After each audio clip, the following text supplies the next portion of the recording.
میں اس پروگرام کے صدر عالی وقار کے حضور جانے سے پہلے میں تمام خطبہ کا اور تمام مشارکین کا خصوصی طور پر شکریہ ادا کرتا ہوں، خصوصی طور پر تمام مقررین اور خطبہ کا، جنہوں نے اپنی کثرت مشغولیات اور وفور مصروفیات کے باوجود ہمارے اس پروگرام میں ہماری مختصر اور سادہ سی آواز پر اور ندا پر لبیک کہی اور شریک ہوئے۔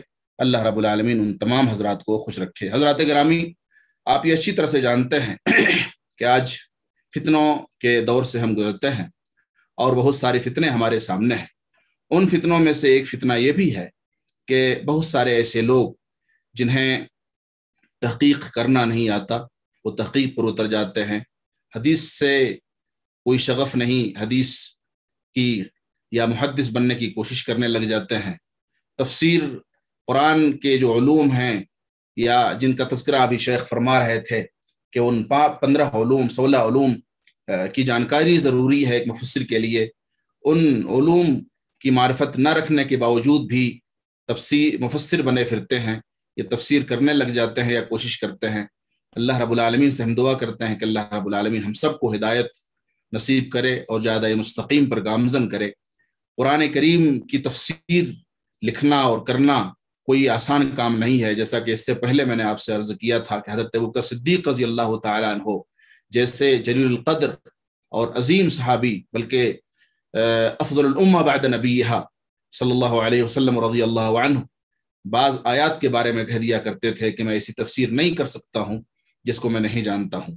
وہ علوم جن کا جاننا ضروری ہے، علماء نے جو بیان فرمایا ہے 15 یا 16، جس کا ذکر ہمارے حضرت الشیخ فرما رہے تھے کہ ایک مفسر کے لیے ضروری ہے کہ وہ لغت کا جانکار ہو، اسی طرح سے اسے علم نحو آتا ہو، اسے علم صرف آتا ہو، اسے علم اشتقاق آتا ہو، بلاغت کی جو 3 علوم ہیں، چاہے وہ معنی ہو، چاہے وہ علم بیان ہو، چاہے وہ علم بدی ہو، اس کا بھی ہونا اس کے لیے ضروری ہے۔ قراءت کا علم اس کے پاس ہونا ضروری ہے، علم اصول یا اصول الدین، عقیدے کا علم اس کا ہونا ضروری ہے۔ ابھی آپ نے تقریریں جو سنی، خاص کر کے فضیلت الشیخ شعبان بیدار حفظہ اللہ اور شیخ سرفراز فیضی حفظہ اللہ کہ کتنے لوگوں نے جو منہ کی کھائی ہے یا جو غلطیاں ان سے سرزد ہوئی ہیں، فکری انحرافات ان سے جو سرزد ہوئے ہیں، علم عقیدہ، صحیح علم عقیدہ نہ رکھنے کی بنیاد پر۔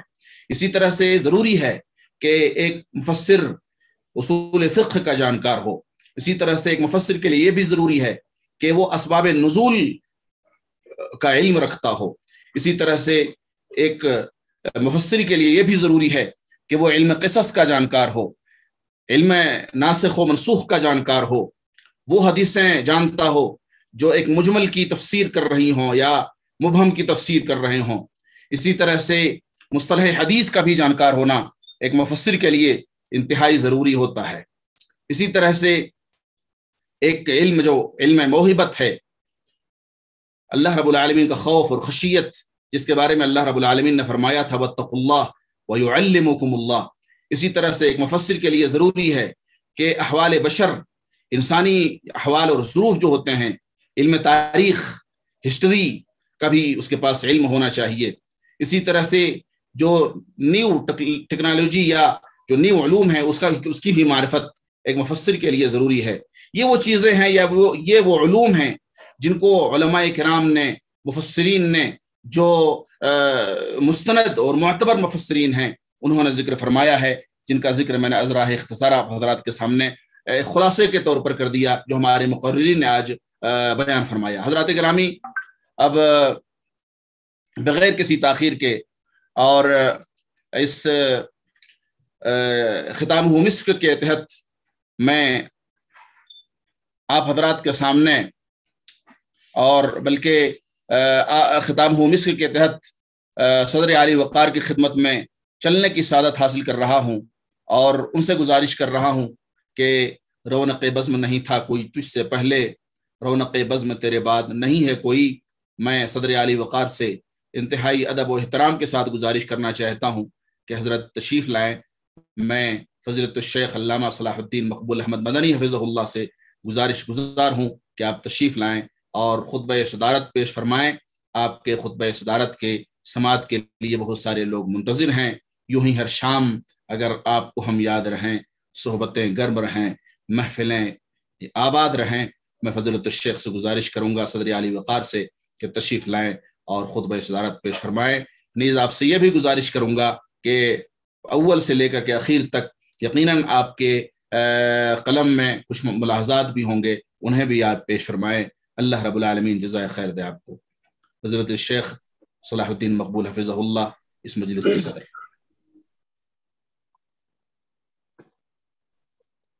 السلام علیکم ورحمۃ اللہ وبرکاتہ۔ وعلیکم السلام ورحمۃ اللہ وبرکاتہ۔ آواز آ رہی ہے نا؟ جی جی آ رہی ہے جی جی۔ کتنا ٹائم ہے آپ کے پاس؟ آپ کی آواز نہیں آ رہی۔ کہہ رہا ہوں آپ کے پاس کھلا ٹائم ہے، کھلا ٹائم ہے آپ کے پاس، اب آخری آپ ہیں۔ نہیں زیادہ ہو رہی ہے، کوئی مسئلہ نہیں ہے، جی موضوع علمی ہے، سارے علماء جڑے ہوئے ہیں ماشاءاللہ۔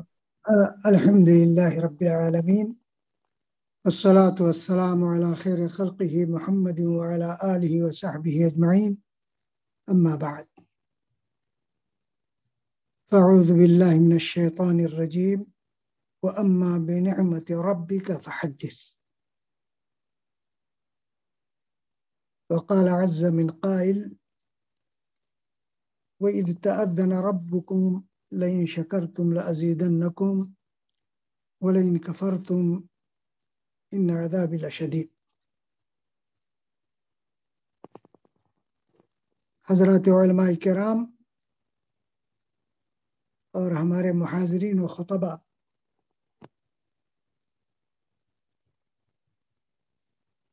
اور اس مجلس کے منتظم اور ناظم ڈاکٹر شیخ عبدالسلام، اللہ تعالیٰ آپ لوگوں کو جزائے خیر دے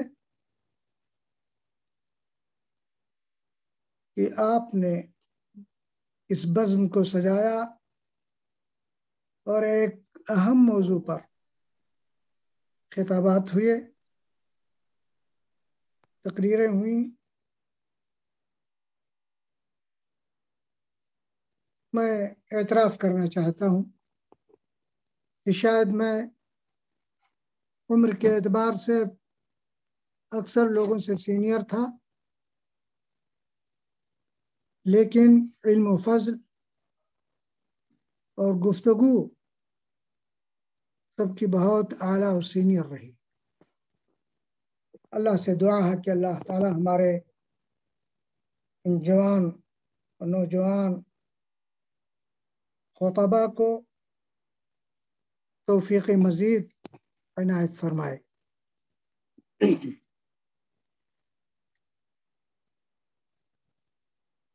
مولانا شعبان بیدار نے معاصر تفسیروں میں فکری انحراف کے سلسلے میں گفتگو کی، بہت لمبا چوڑا موضوع ہے۔ انہوں نے جو کچھ اللہ نے انہیں میسر کیا وہ انہوں نے بات کہی۔ بعد میں سوالات جوابات میں کئی چیزیں ایسی آئیں، مثلا مولانا ابوالکلام آزاد کے بارے میں یاجوج و ماجوج، تو یہ مولانا ابوالکلام آزاد کی اپنی کوئی پہلی تحقیق نہیں ہے، ہمارے علماء جانیں گے، طلباء جانیں گے۔ عربوں میں شیخ سعدی صاحب تفسیر، انہوں نے اس موضوع پہ رسالہ لکھا ہے، یاجوج و ماجوج اور ذوالقرنین پہ، تو تقریباً وہی چیزیں ہیں جو یقیناً مولانا ابوالکلام آزاد سے پہلے لکھا ہوا رسالہ ہے۔ اسی طرح سے ایک بات رحمت للعالمین کے بارے میں کسی نے پوچھا، اور مولانا شعبان نے کہا کہ رحمت للعالمین ایک کتاب ہے، لیکن علم و تحقیق میں رحیق المختوم افضل ہے، یا اس طرح کا بیان کیا۔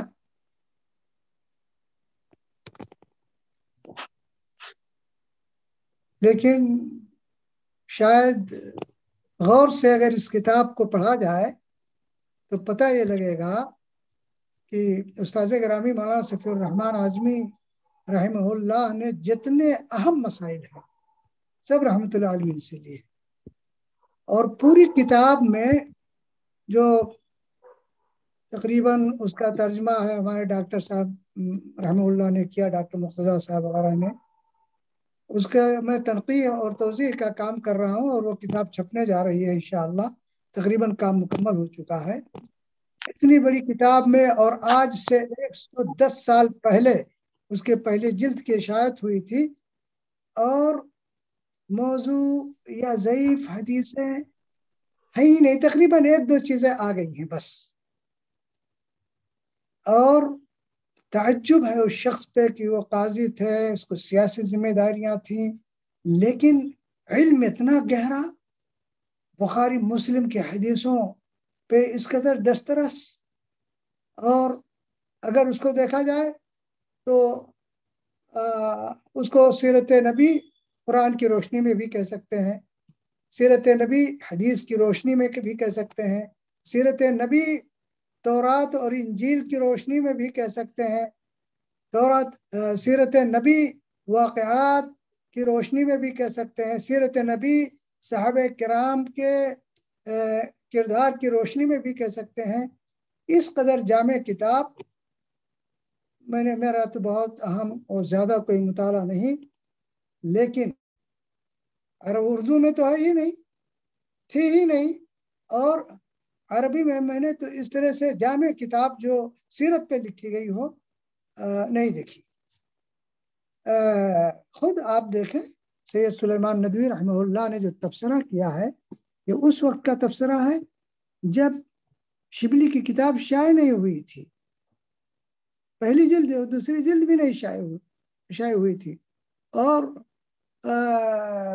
اس وقت جب شبلی کی کتاب کا اعلان آیا کہ مولانا شبلی کتاب لکھنا چاہتے ہیں سیرت پہ، تو ایک صاحب نے لکھا، کوئی عالم تھے، انہوں نے کہا شبلی کو اب وہ کتاب لکھنے کی کیا ضرورت ہے جب رحمت اللہ عالمین لکھی جا رہی ہے اور لکھی جا چکی ہے۔ تو یہ اہمیت تھی اس کی، اس لیے مجھے بات آئی کہ حق یہ ہے کہ اسے مزید پڑھا جائے تبصرے کے لیے۔ بہرحال میں بات یہ دیکھیے، فکری انحراف کی جو بنیاد ہے وہ جہالت ہے۔ مختصراً عرض ہے کہ تفاسیر میں منہجی انحراف احادیث نبویہ سے انحراف کا نتیجہ ہے، خلاصہ یہی ہے۔ اگر حدیث کا علم ہے تو انحراف نہیں ہوگا، حدیث کا علم ہے تو اختلاف نہیں ہوگا۔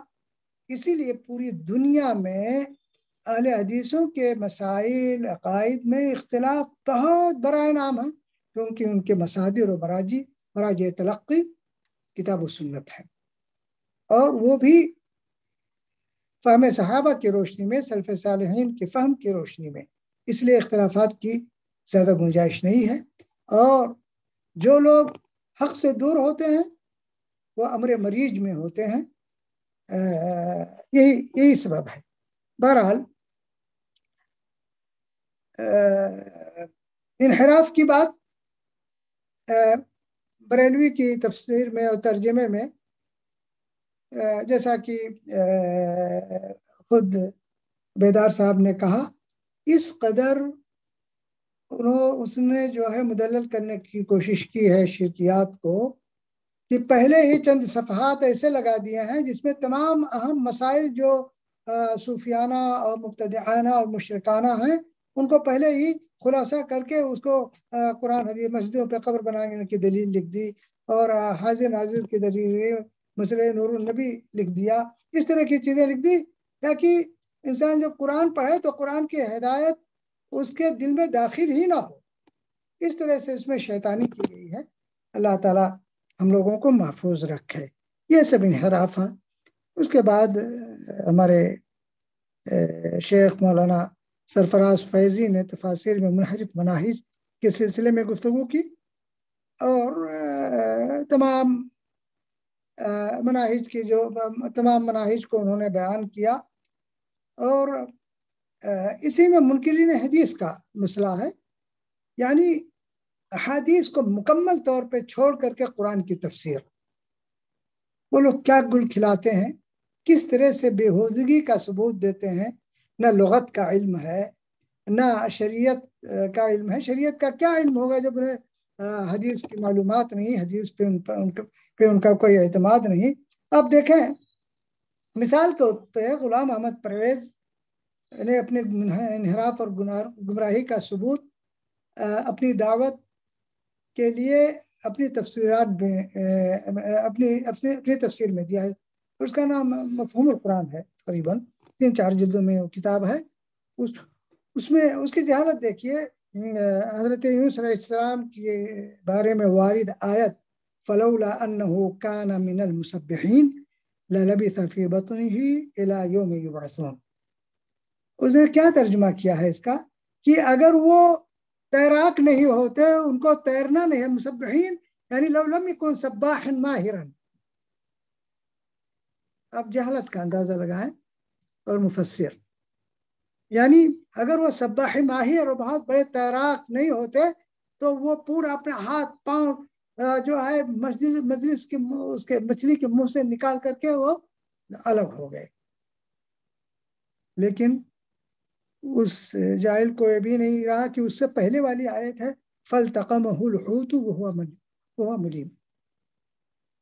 اس کو لقمہ بنا لیا.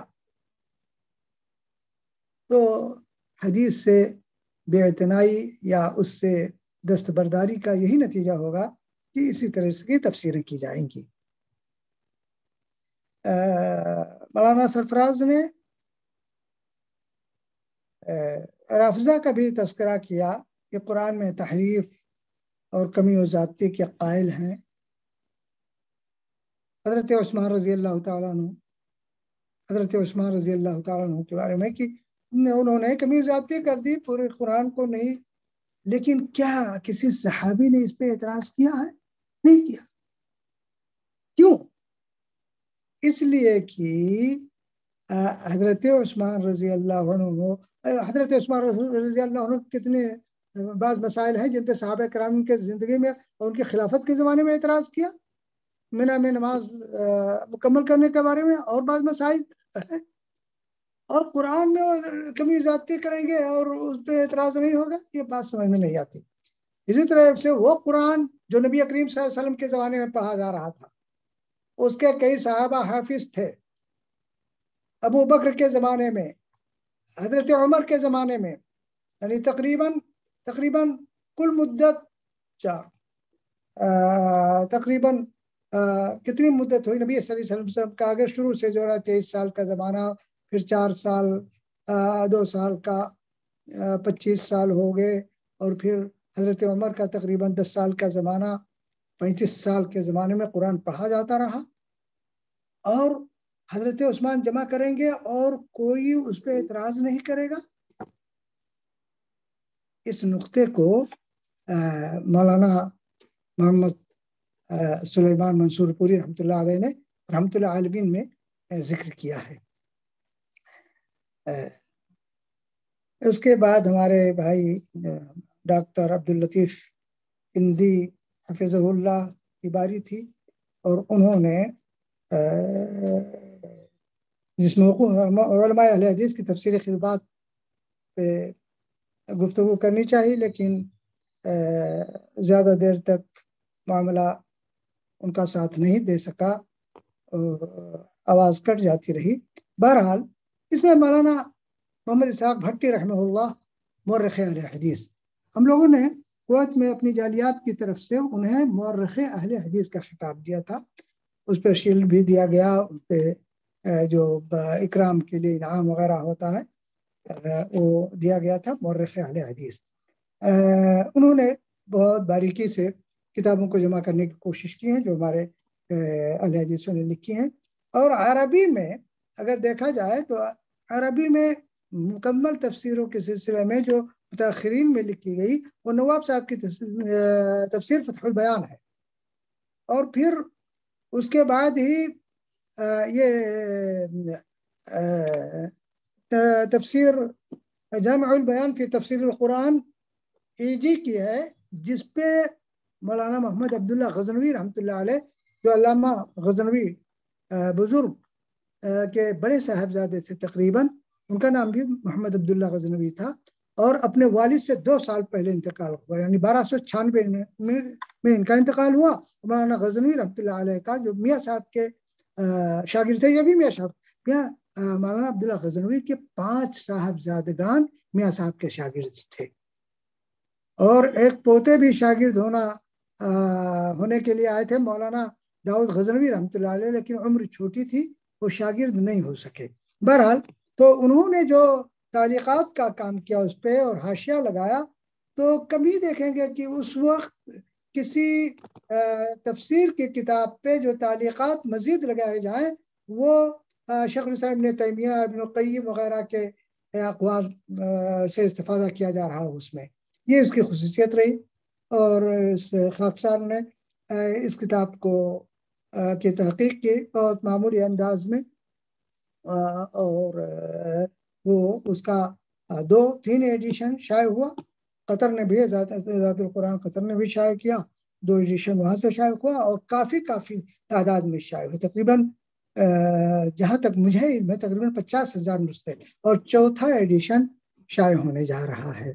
تو یہ وہ کہتا، اور اس کے بعد جو ہے تفسیر میں اگر دیکھا جائے تفسیر القرآن بالقرآن، تو ادھر 1-2 صدی کے اندر سب سے پہلی تفسیر اس میں مولانا امرتسری رحمۃ اللہ علیہ کی ہے، کیونکہ مولانا امرتسری کی ولادت جو ہے 1285 اور وفات کے اعتبار سے 1365 ہے، تقریباً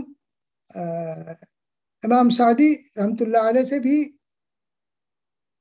پہلے ہیں، اسی طرح سے شنقیطی سے بھی پہلے ہیں، ضیاء البیان سے بھی پہلے انہوں نے یہ تفسیر لکھی ہے۔ یہ بھی ایک فضل و علم کی بات ہے کہ بر صغیر میں یہ تفسیر لکھی گئی۔ جی، اس کے بعد گفتگو ہوئی تفسیر کے علمی اصول پہ۔ شیخ بدیع الزماں مدنی حفظہ اللہ نے وہ تفسیر کے ساتھ تقریر کی، اور جس میں فضائل اور مسائل اور بہت سی چیزیں اس میں آ گئیں، اور فائدے کی چیزیں رہیں۔ اللہ تعالیٰ انہیں جزائے خیر دے۔ جی، اور اس کے بعد اپنے عزیز ڈاکٹر اسد اعظمی نے گفتگو کی بہت مختصر، اور یہ تفسیر کے علمی اصول وغیرہ میں سب سے پہلی چیز جو لغت کا علم، اب لغت میں تمام چیزیں آ گئیں، اور حدیث کا علم، لغت اور حدیث میں تمام لغت جب بات ہوئی تو انہیں بلاغت، معانی، تمام چیزیں، اور حدیث تو اس میں تمام چیزیں جو بھی رموز اوقاف ہیں سب اس میں شامل ہو جاتے ہیں۔ اور آپ دیکھیں گے شیخ الاسلام ابن تیمیہ وغیرہ کے ہاں، یا جیسے ڈاکٹر اسد نے بتایا کہ ابن عباس رضی اللہ عنہ وغیرہ کے ہاں شعر و شاعری سے کافی دلچسپی اور لغت و ادب سے کافی تعلق رہا ہے، اس لیے تفسیروں میں اس سے کافی آسانی ہوئی ہے۔ اب ان جاہلوں کی طرح جیسے ہیں دوسرے جن کو نہ زبان آتی ہے، نہ جن کو لغت اتنی آتی ہو، وہ بھی تفسیر کر بیٹھے ہیں، جیسے غدن، جیسے کل مجھے ہم جائیں گے، تو اس کے لیے غدن ہے عربی میں، اور جو کل گزر گیا اس کے لیے امسے ہے۔ لیکن جس کو اتنی خبر نہ ہو غدن اور امسے کی، جن سے پوچھا گیا، ایک بہت بڑے مفسر اور جماعت کے بہت بڑے بانی ہیں مدینہ میں، کہا جاتا ہے کہ ان سے پوچھا گیا متى جئت، تو انہوں نے کہا غدن، یعنی اردو میں تو دونوں ہے کل۔ تو ان کو اتنی سمجھ نہیں تھی، اتنا علم نہیں تھا، لیکن تفسیر ماشاءاللہ ان کی موجود ہے۔ اسی طرح سے میرے بھائی، میں آپ کا زیادہ وقت نہ لے کر کے صرف کچھ گزارشات گوشگزار کرنا چاہتا ہوں۔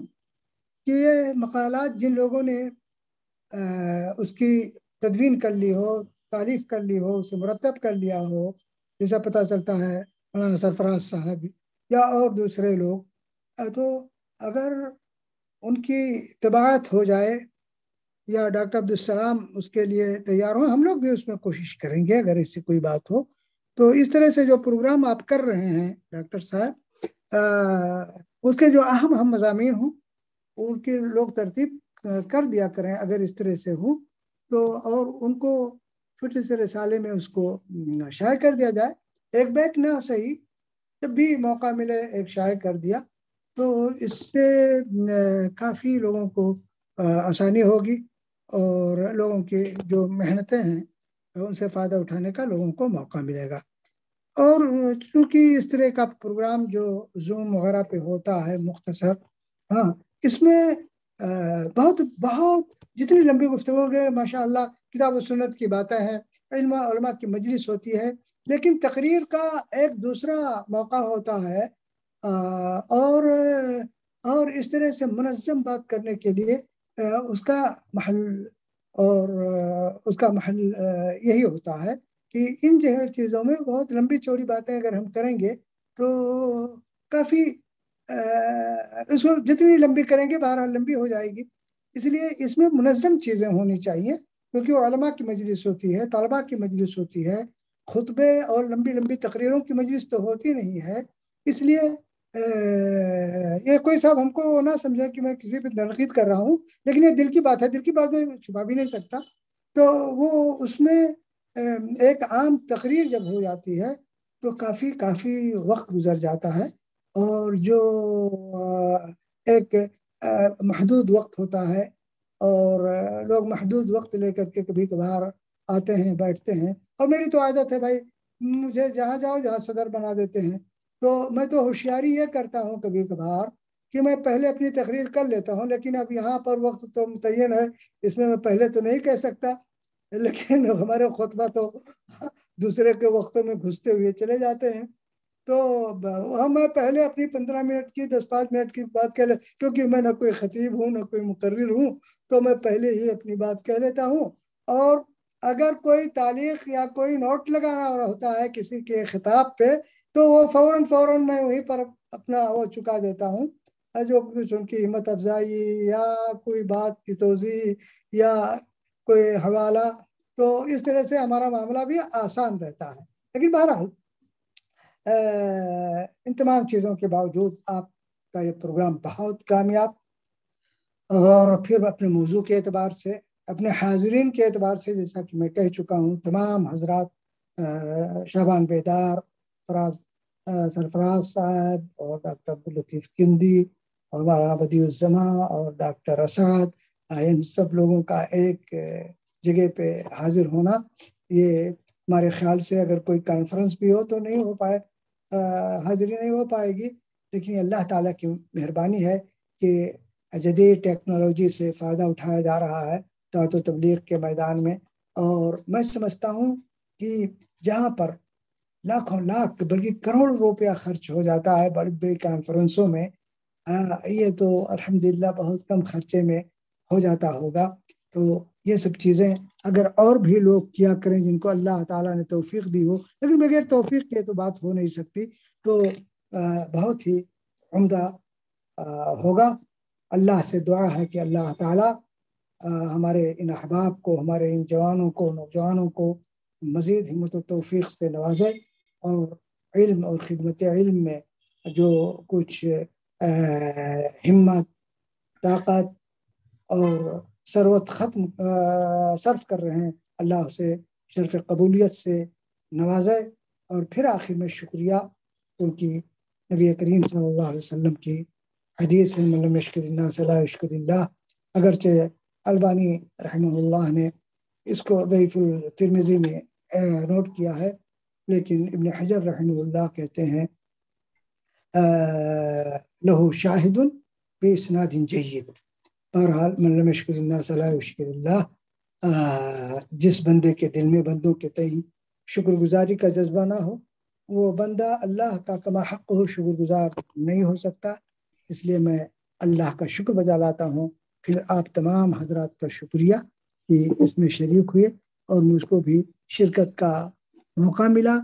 میں بتا دوں کہ ڈاکٹر عبدالسلام نے جب مجھے میسج کیا تو میں خاموش ہو گیا کہ پھر بتاؤں گا، پتہ نہیں کیا صورتحال ہو، لیکن وہ میرے بتانے سے پہلے ہی انہوں نے نام ڈال دیا تو مجھے بھی خوشی ہوئی کہ اچھا ہوا کہ ادھر ادھر ٹال مٹول کرتے اور اللہ تعالیٰ نے مقید کر دیا.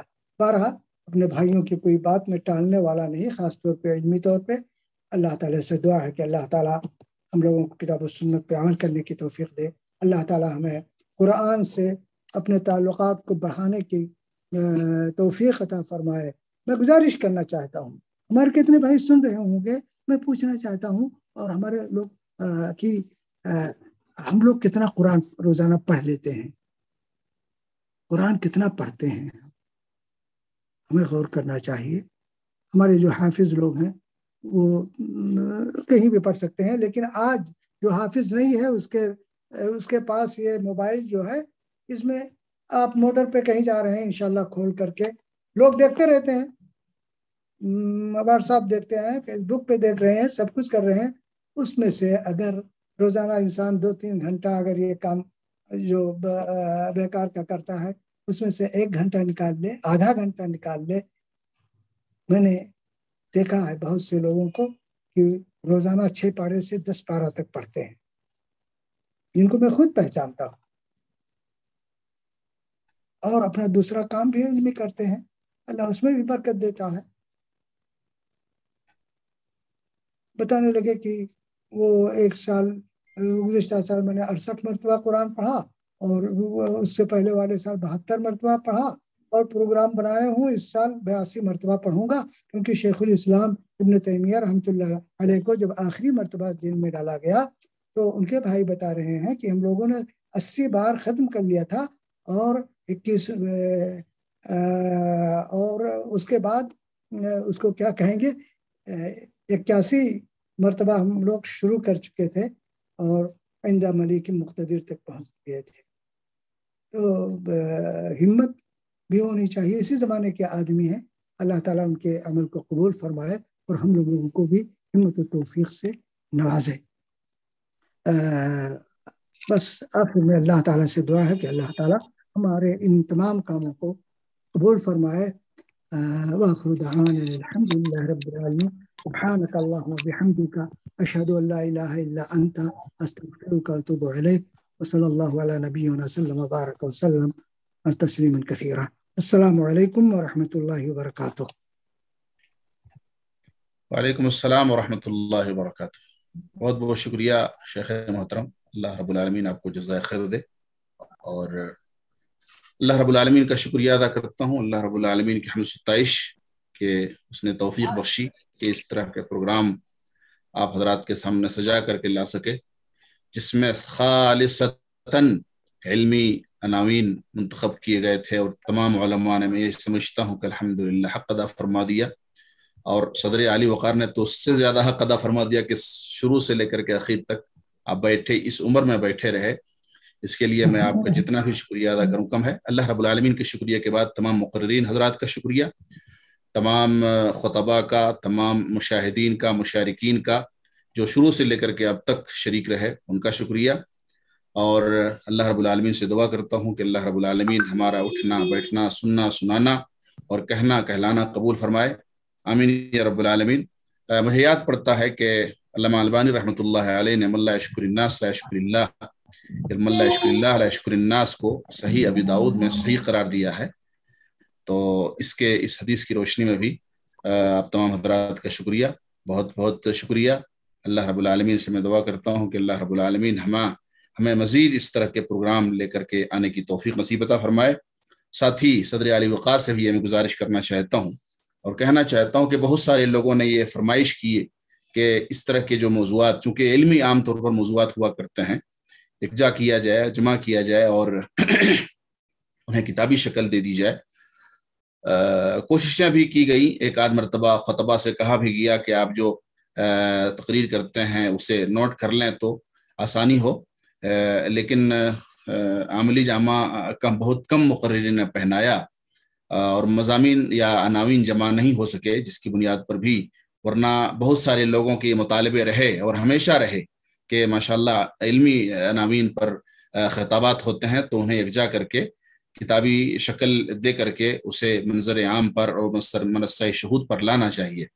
لیکن اب میرے پاس ایک ترکیب آئی ہے کہ آڈیو جو یا ویڈیو عام طور پر ریکارڈ کر لی جاتی ہے اور لکھ لی جاتی ہے ایک ایپ کی بنیاد پر یا ایپ کے توسط سے، تو انشاءاللہ العزیز آخری حربہ ہمارے پاس یہی ہے، چونکہ ظاہر سی بات ہے مقررین ساری باتیں تو لکھتے نہیں ہیں، وہ نکات لکھتے ہیں، پوائنٹس لکھتے ہیں اور اسی بنیاد پر وہ یہاں آ کر کے بیان کرتے ہیں مقررین۔ بہرحال کچھ لوگ ہوتے ہوں گے جو ساری تقریریں لکھ لیتے ہوں گے یا ساری باتیں یا عام طور پر اغلب باتیں لکھ لیتے ہوں گے، لیکن عام طور پر نکات لوگ لکھتے ہیں، پوائنٹس لکھتے ہیں۔